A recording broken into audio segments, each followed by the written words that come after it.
You know, that was the song that broke up the Beatles. Now, it's a real positive, uplifting thing to start off on, but the story goes that Paul had actually written that song. In fact, the entire album, Let It Be, was written and recorded before Abbey Road.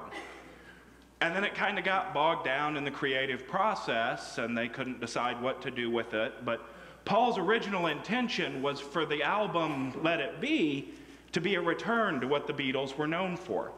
Just four guys with their instruments. And because of the creative differences, the album, the original recordings, were shipped off to Phil Spector. And he's the one that actually added all of the orchestration and the choir in the background in the way you hear that song on the Let It Be album.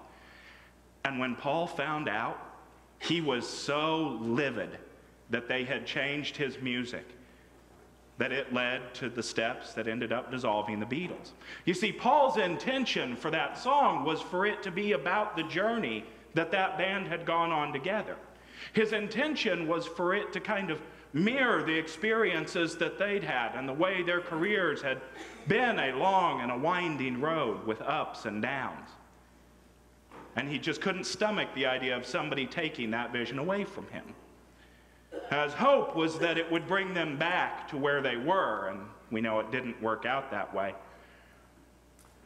But as I was thinking about that song and also thinking about the experience that I've had these past 5 years, it occurred to me that that song feels a whole lot like this experience.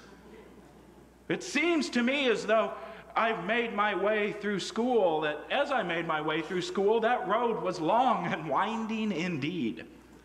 You know, there were certainly times when I thought it was never going to end. There were certainly times when I wanted to quit. And there were certainly times where I felt like absolutely nothing was going to work out for my best. Absolutely nothing was going to work out the way I'd intended it.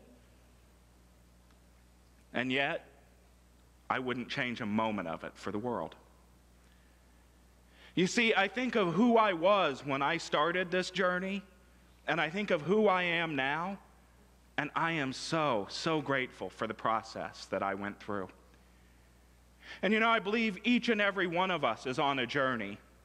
And ultimately, I think that journey is about our own intention to know God more, to know how the presence of God works in our lives in a greater way.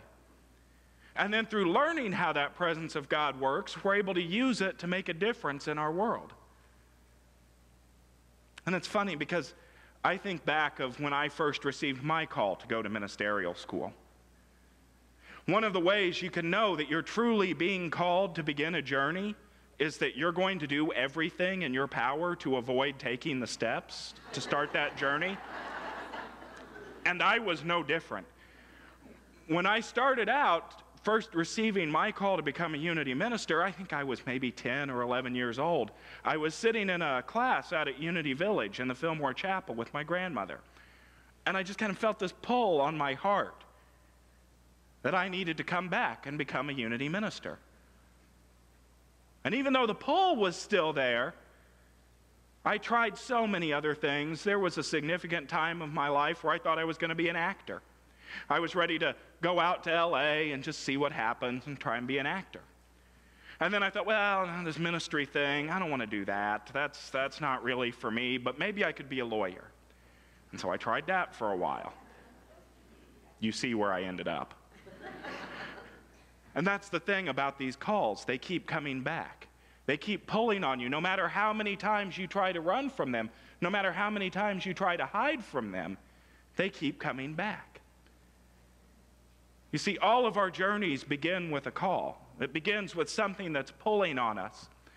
And it's very interesting to me because one of the things that I learned and one of the things that I believe is that the Bible, and for that matter, all literature tells us something about the patterns that we experience in our own lives. See, Joseph Campbell, the famous mythologist, had a term for this. He called it a monomyth, which just means one myth. And what he was actually referencing and referring to is this theory that sees all mythical narratives as variations of one single great story. And what he says is that if you look at each of the stories, you'll see these elements in each one of them. And so his theory becomes based on the observation that this pattern exists beneath the narrative elements of the story, beneath the narrative elements of the great myths, regardless of what culture created them and where they created them. This is why every time a trailer comes out for a new movie, we all kind of look at it and go, I think I've seen that before. It's because we're hearing the same sort of story over and over again. And so assuming that this is true, that these are all just sort of variations of the same themes, that these myths then become a metaphor for what is the greatest story that will ever be told. And that's your individual life. We can then use these myths, we can use these stories to find greater meaning in our own lives. We can metaphysically interpret these stories and look at them and find meaning for us today in our lives. We can find truth and shared experiences, experiences that can help direct us in how to make decisions and how we should lead our lives. You see, ultimately, these stories of journeys and adventures, they have meaning for us in our lives if we choose to see ourselves in that particular story. If we choose to see ourselves as those characters. And so what is it that's calling you? What journey is laying out there for you to begin? What's that voice within you calling you to do to make a difference for this world today? Maybe it's asking you to take action in the world, or it's asking you to do something to prepare yourself for what you would like to do, what you are here to do to make a difference in the world you want to create. You know, sometimes that call can be sudden, and sometimes that call can be loud, and other times it's very subtle. It's almost like a gentle pulling on your heart. However, whatever that call looks like for you, whatever it is for you, know that your journey always begins with a call. You see, Moses had his burning bush. Harry Potter had letters flying in under every door, every opening in the house. Frodo had Gandalf show up at his house for Bilbo's birthday party. Every journey started with a call. So what's calling you? What's working inside you right now, asking you to take that step? Whatever it is, listen to it. Listen to it and know that ultimately your true pull is to know God more. Whatever that looks like for you. That ultimately your goal is to have a greater understanding of how you see God working in your life. And so how is it that you do that? Well, you guys are going to get real sick of hearing me say this. But the ways that you do that is through prayer, through meditation. You know, the first and third Tuesdays of every month, we offer a group meditation here at the church. It's through taking time to connect and listen to that power and presence of God within you. Because you can't very well hear your call, you can't hear what God's saying, what God's trying to speak through you if you're not listening in the first place. So that's your first step, is to take the time to listen and to follow the guidance that you receive. And when you receive your guidance, be prepared to act on it. And just know, as you begin to act, there are going to be times when that seems difficult. There are going to be times when it seems like it's time for you to quit. I mean, trust me, I know there were many a night that I sat at home, Sarah can tell you, many nights I sat at home going, that's it, I'm done. I don't want to do this anymore. This is too hard, I quit. There's got to be an easier way to get through this. There has to be a faster way to get to what I want. This isn't working out for me. Things aren't going the way I'd planned.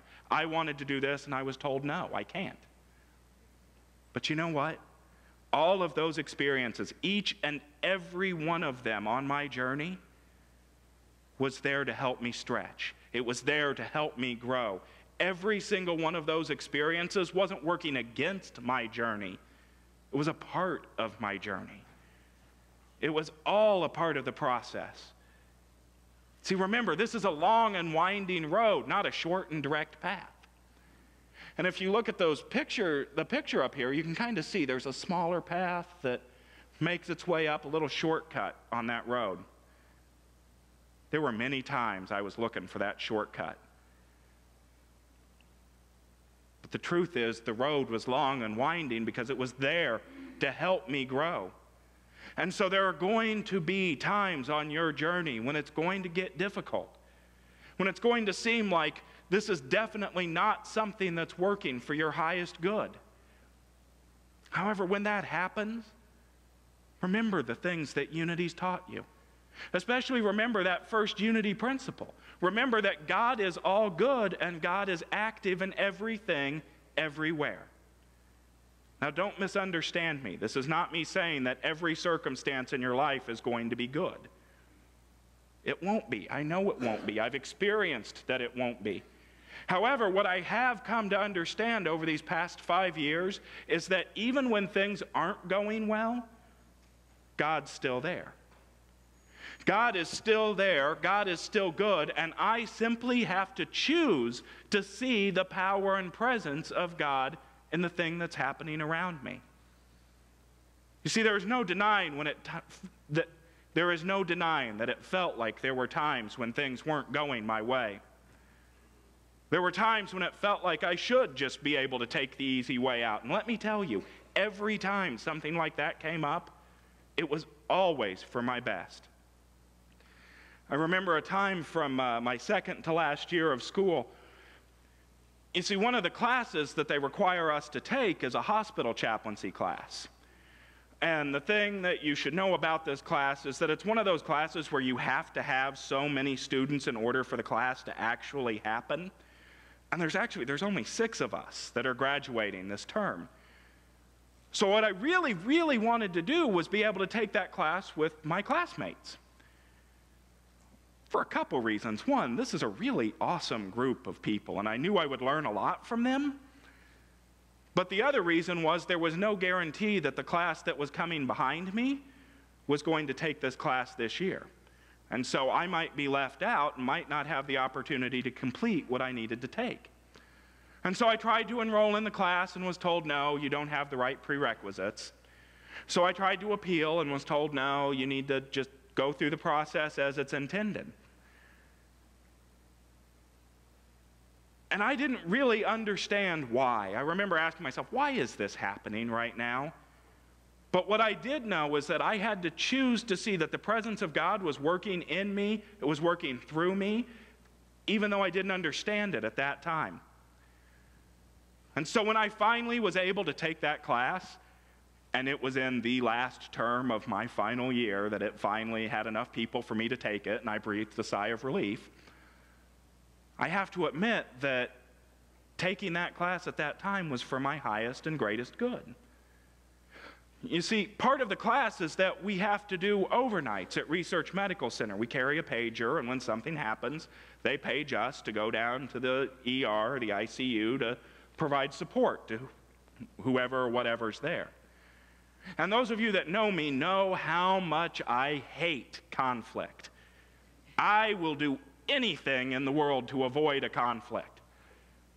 And so one of the pages I got was calling me down to work with a family who was in the midst of conflict. And were actually arguing with each other when I arrived. And so in that moment, I was forced to set aside the fear of conflict, the anxiety from the conflict that was rising up within me, and use the skills that I developed as a minister to provide support for this family.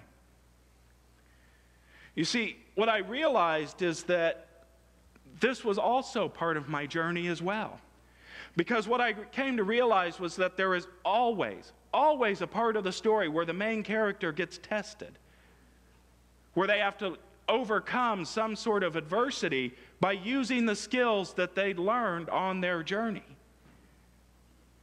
And that this is actually something that's for their growth. Now, it's not easy to get to that point. And each of us is going to have a chance to step away from our journey along our paths. We'll have the opportunities to give up and to quit. However, what my experience taught me is that those things that are calling for you to quit, those things that appear to be working against you, the dementors, the ring wraiths, the crowd of people screaming, "Crucify him," those are the things that, if you allow them to, will be the greatest teachers in your life. Those are the things that are there to help you stretch and help you grow into the full God potential that each and every one of you are. We just have to be willing to see the power and presence of God that's working in them.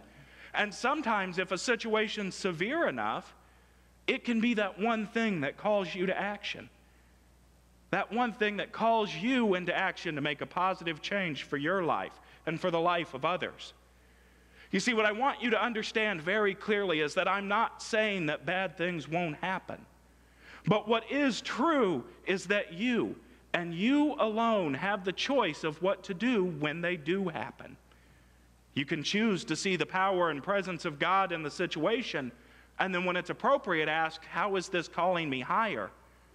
Or you can choose to let it shut you down, consume you, and drag you into a very real, very literal experience of hell. But you get to choose. See, I've learned how important it is to take time to process your grief, to process the emotions of what you're feeling. But once that stage is complete, the other thing I've learned is that it is so vital to examine, what is the lesson that I needed to learn here? How can this help me make a difference in the world around me? You see, it's just not simply enough to stop there with that final test.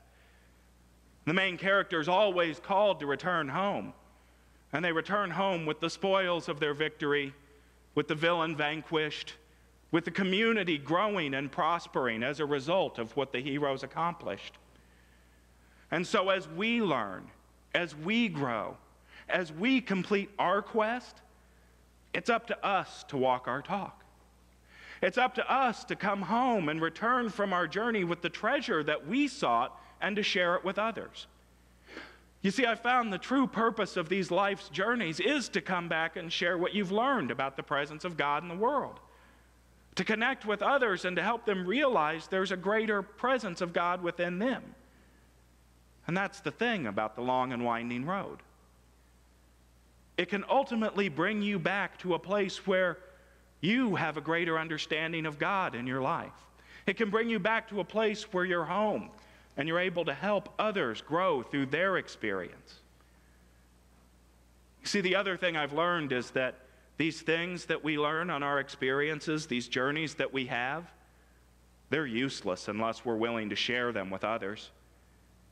So make a commitment to share the gifts that you have with the world. Personally, I felt a call to attend ministerial school. And it's because of that call that I'm able to stand here before you today, share with you what I've learned about connecting with Spirit in me, and help each and every one of you find a way to connect with that God presence in you in a greater way. It's because of all of those experiences that I've had that I'm able to truly be with you here today. Not as I first showed up many years ago. I was about 10 years old, sitting right over there. Not like that, but as a minister. As a minister who's ready to build with you this community that I love so very, very much. So no matter where you are in your journey, always know that two things are true. One, we are here to support you on your journey. This ministry is here to support you as you go through your journey. And two, ultimately, when you complete your journey, you will do so filled with all that you need and ready to make a difference in this world. You see, ultimately, it's about gaining a greater understanding of the presence of God within you. That's what our journeys are really about. It's about realizing that at the end of that road, no matter how long and winding it appeared, it's about coming into a greater understanding of the power and presence of God in your life. It's about realizing that that presence is good, that that presence is ultimately working out for good in your life. It's about realizing that you and you alone have the choice to see that that presence is working out for good in your life, no matter what the outer circumstances look like. And then it's about taking that final step of saying, okay, how can I use the things that I've learned to be that presence of God in our world? How can I use the things that I've learned to make a difference in the world around me? And we get these calls, these feelings to go do something, and sometimes it feels like it's too much. Sometimes it feels like it's hard. We sit there and think, oh, I could never do nothing about discrimination. I could never do nothing about domestic violence. I could never do nothing or never do anything about homelessness. But these are problems that are just too big for me.